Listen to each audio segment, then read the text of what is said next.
YouTube, capital G here. The Egyptian God cards are back and they are looking spicier than ever with this new support that just got revealed coming out of something Konami is calling the Prismatic God Box in the OCG. So obviously a lot of people were very excited when the Winged Dragon of Ra got support for Merik Ishtar earlier this year when those cards got revealed in the OCG, and then obviously they came out in the Rage of Ra set in the TCG. But a lot of people were kind of wondering, hey, what's going on with, Obelisk and Slifer the Sky Dragon? Are they going to get support? Because of course it's 3 God cards, not 1. And it looks like the answer is an emphatic yes. Konami has not forgotten about the other 2 God cards. And I gotta say, guys, if this is where Konami is starting things, this is gonna get real quick because these cards are looking really, really good. But before we jump into them, we gotta pay some bills on this channel. This video is brought to you by the Fatal Core trading card game. The Fatal Core Online TCG has been growing rapidly over the last year, and now the developers are proud to present a full Steam release scheduled for early 2021. Fatal Core is 100% free of purchases and offers login bonuses just for signing in, so it's really easy to get access to their huge card pool of interesting and powerful creature and spell cards. Fatal Core also has an online marketplace where users can safely sell, buy, and trade their cards for in-game currency, and the dynamic visuals, which are definitely on display anytime you open packs, are just a wonder to behold. Fatal Core also has a tutorial mode to help you learn the game and 3 separate ways to get in on the battle action. Whether you're spectating, playing ranked, or taking on the AI to better get a hang of things, you'll be met with Fatal Core's fast and incredible gameplay. Fatal Core also features simultaneous play, which means neither player gets an advantage just for going first. Battles, summons, and even spells are played at the same exact time. This leads to exciting, unpredictable, and insanely fun battles that you are going to be addicted to. Fatal Core has 6 different lead characters to choose from who all have their own unique playstyles, abilities, and strengths to keep things interesting, but also come with weaknesses to stay balanced at the same time. And I haven't even mentioned the special field layouts that can give the players and creatures bonus effects. Sign up for Fatal Core today at fatalcoretcg.com or by using the link in the description below, and look out for the Steam release early next year. So I'm going to start out with the Obelisk card because that was the first one that I read, and just to give you a quick spoiler, all 3 of these cards are very, very good, so you're going to want to read all 3 of them. This is Fist of Fate, and I am like 95% certain that that was his attack in the anime. I don't know if it was in the dub, but I'm pretty sure it was in the sub. Anyways, it's a quick play spell, and it's a hard once per turn, but very, very important, and this tells you how good these cards are. This card's activation and effect cannot be negated. This is what I like to call the spell speed 4 in Yu-Gi-Oh! Think cards like Super Polymerization. It says that if you control a monster whose original name is Obelisk the Tormentor, negate the effects of one effect monster your opponent controls, and if you do, destroy it, and if you do that, for the rest of this turn, its effects are negated, as well as the activated effects and effects on field of monsters with the same original name. Then, if this card was activated during your main phase, you can destroy all spells and traps your opponent controls. Okay, so the first thing that I thought when I read Fist of Fate was, good lord, they overloaded the crap out of this card. Man, so many good and powerful utility effects into a single card. I generally like to evaluate cards like this, or I like to put them in a category that I call the Rule of 4.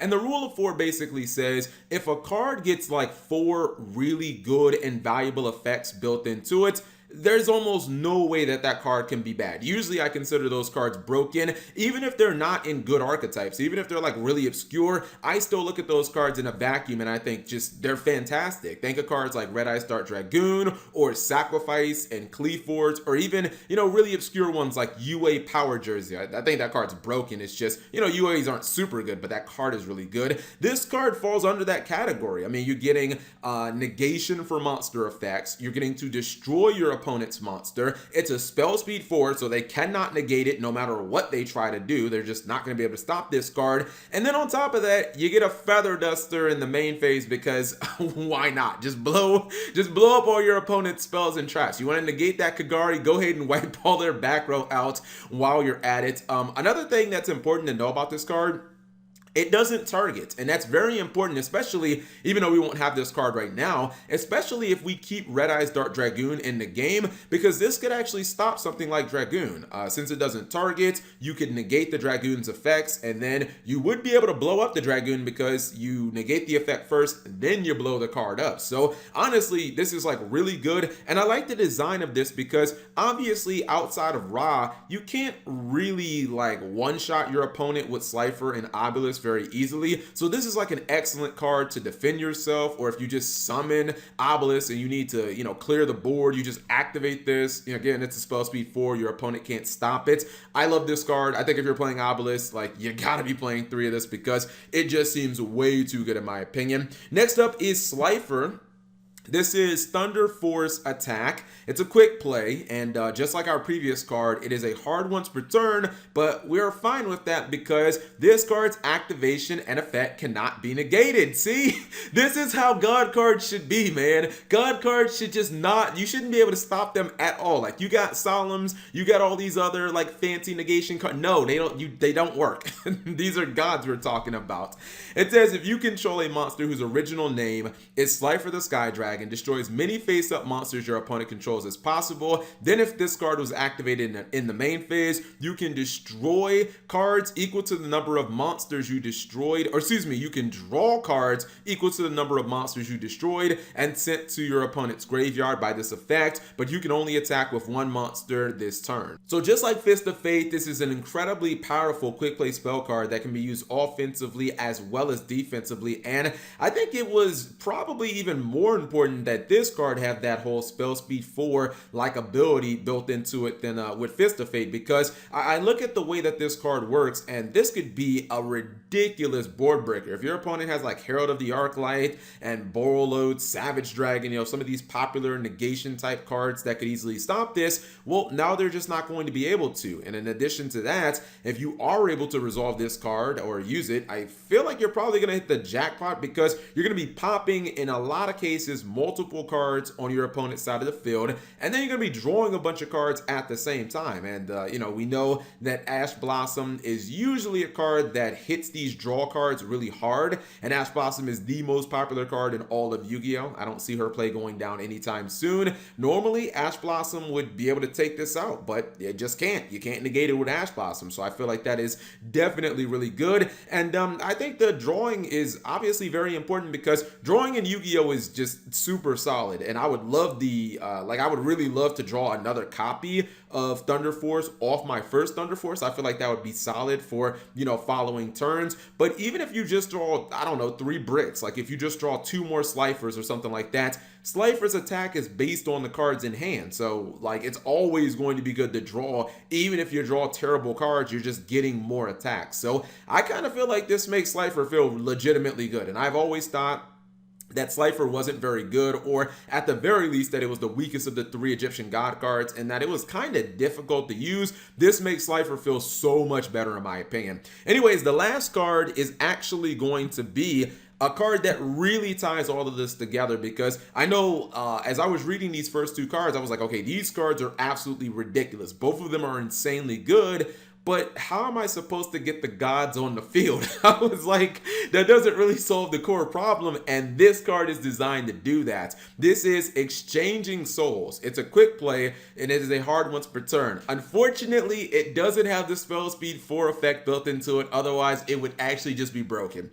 It says, during the main phase, immediately after this effect resolves, tribute summon 1 Divine Beast monster. When you do, you can also tribute monsters your opponent controls as if you controlled them. But also, you can only activate 1 card or effect other than Divine Beast monsters effects this turn, or excuse me, per turn until the end of the next turn. Alright, so after waiting damn near 2 decades, Konami has finally addressed the single biggest problem with the Egyptian god monsters, at least in my opinion, and that is the cost to summon them. Obviously, they are from the second arc in the DM anime, and let's just be real, Yu-Gi-Oh! Hasn't really been played like it was in the DM anime probably since like 2003, like late 2003-ish, about the time that that was actually airing, you know, in at least in the dub version anyways. And you know, it's always been a big problem trying to attribute 3 monsters to summon one of the god cards, especially because cards like Slifer and Rod don't really have any protection. At least Obelisk has a little bit of protection. I think that this definitely is looking to address that problem. I mean, the upside of this card is obviously very insane. I mean, being able to attribute 3 of your opponent's monsters as if they were your own, drop an Obelisk or drop a Slifer or something like that could obviously be very powerful. I think the restriction of you can only activate 1 more card until the end of the next turn, I feel like even that's not the worst thing ever, because if you're using the other cards that we just talked about, the 2 quick plays, maybe as a defensive card, I feel like you might be able to just kind of get by using that. Now keep in mind, it's not until the end of your next turn, it's just until the end of the next turn. So when you end and then your opponent ends, you're no longer going to be under that restriction. But if you have, I don't know, maybe you've got Fist of Fate, or you have 1 defensive card being that Thunder Force attack, I feel like you can probably live for a turn just because of how powerful these new quick plays are. I think that, you know, the God cards needed cards like this, in my opinion. Like, they need their defensive cards to be this strong. Like, they need them to be spell speed 4s that let them draw a billion cards and pop a bunch of monsters. They need, you know, these monster effect negations that also blow the monster up and is a, you know, freaking feather duster, because the God cards themselves just aren't that powerful. I think maybe we probably are going to need, like, I don't know, it'd be nice, maybe this would be a little too cheeky, but if Konami made other smaller versions that kind of counted as the god monsters, like, that would be insane. But this is definitely a nice start, and I'll take it. Whatever you guys think of these new support cards, you leave that in the comment section below. Thank you guys for watching, as always.